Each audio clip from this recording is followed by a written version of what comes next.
Welcome to DICS Daily Current Affairs. Today's news is Cyclone Taukte. Cyclone Taukte, currently approaching towards Gujarat, has intensified into a cyclonic storm. It is likely to intensify further into a severe cyclonic storm in the next 24 hours. The word Taukte has been suggested by Myanmar, which means gecko, a distinctively vocal lizard in the Burmese language. The name is the fourth from a new list of 169 names released by the IMD last year. What are cyclones? Cyclones are rapid inward air circulation around a low pressure area. The air circulates in an anti-clockwise direction in the northern hemisphere and clockwise in the southern hemisphere. Cyclones are usually accompanied by violent storms and bad weather. The word cyclone is derived from the Greek word cyclos, meaning the coils of a snake.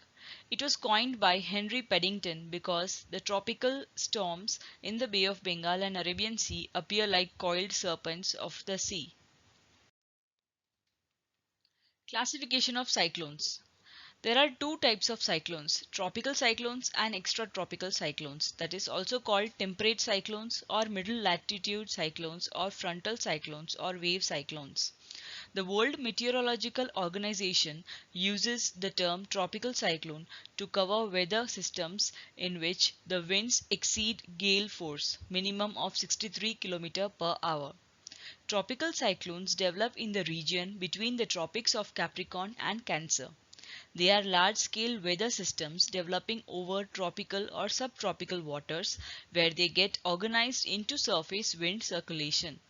Extratropical cyclones occur in temperate zones and high latitude regions, though they are known to originate in the polar regions. In India, tropical cyclones originate over the Bay of Bengal, Arabian Sea and the Indian Ocean. These tropical cyclones have very high wind velocity and heavy rainfall and hit the Indian coastal states of Tamil Nadu, Andhra Pradesh, West Bengal, Odisha and Gujarat. These five states are more vulnerable to cyclone disasters than others in India. Thank you.